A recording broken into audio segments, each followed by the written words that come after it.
It's 1 year after Ron's death, and Margaret is fighting two big battles. One, the trustees of her husband's estate, his $12 million estate, are keeping her from getting any money. Secondly, she's under suspicion for murder. And she's just being bled dry. I mean, she's got no income.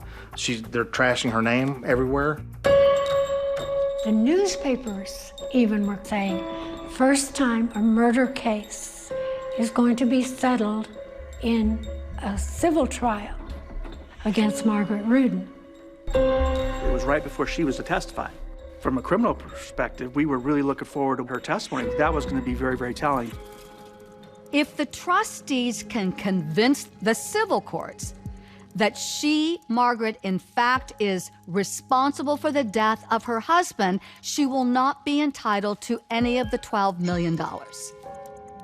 Ron trusted me. He wanted me to have a part of the inheritance because each time that he redid his trust, he increased my percentage by 20%.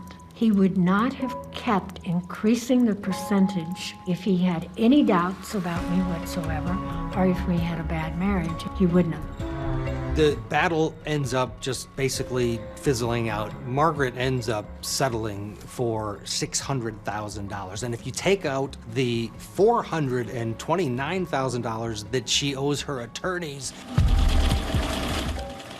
far cry from the millions that she was set to inherit if indeed he had died of natural causes or she wasn't under any suspicion.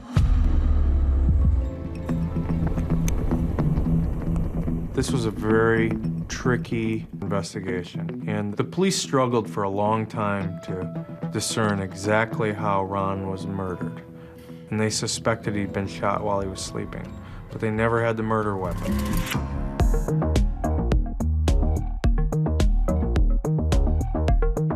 This lake has changed a lot since 1994 when Ron disappeared.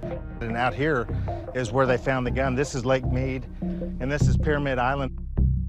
July 21st of 1996, scuba divers used to have scuba schools here. And so one day, some scuba divers noticed some debris 10 to 15 feet out from the shore. They swam down there and brought it out, and it was a 22 caliber gun with a built-in silencer. And it was wrapped in about 15 plastic grocery bags and a t-shirt with rubber bands around it. It's a gun. They take it to the park ranger. Then that ranger brings it to police. Now here's the thing. The gun sat in police stores for about a year. It's now 1997, 2 years after the murder of Ron Rudin. There is still no indictment against Margaret. One of the detectives remembers, we need to look at that gun found in Lake Mead. This gun that had been found out at the lake, my partner in the case, Chris Owens, had asked the forensic laboratory to do testing. Detective Vaccaro and Detective Ramos both were going around saying we'll never be able to find the murder weapon because we won't be able to match the bullets fragments that were recovered from the skull to the gun. And all of a sudden the bullets matched. And they tied it back to the gun that was found there at the lake. Oh, that was a big, big linchpin in the case, because all of a sudden now we had this murder weapon. It was a gun that had a silencer on it, so it all made sense that this could be a gun that was used in the actual crime scene itself.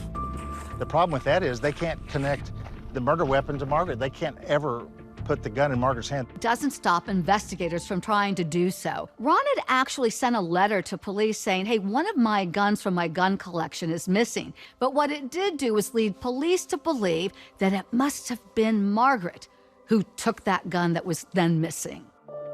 Ron had left a report with ATF indicating that that gun had turned up missing about the time that he and Margaret had separated. I think it's a stretch to argue that Margaret, for 6 years, hid this gun so she could use it on him in December 1994. Ron had a huge vault in his house. It was an arsenal. He had at least 1,000 guns in there. Thomas machine guns from the 30s, shelves that were at angles so you could see every single one of them clearly in view. It was the firearm recovered at the bottom of Lake Mead that pushed this thing over the edge.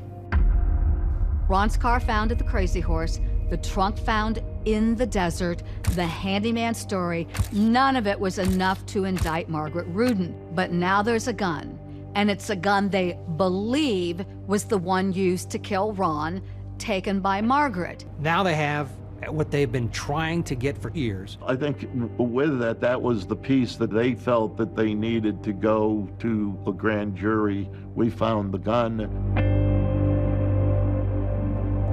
And then 3 years after the disappearance of Mr. Rudin, Margaret is indicted. Here comes the interesting part now. They called Margaret's attorney, and they said, hey, guess what? We got a murder warrant for Margaret, and we need her to turn herself in. And the attorney promptly said, I don't know where she is. She's disappeared. We thought, no. Police were flabbergasted. Sometime toward the end of March of 1997, Margaret finally got fed up with everything. She was running out of money, couldn't get a job because she was the Black Widow of Las Vegas.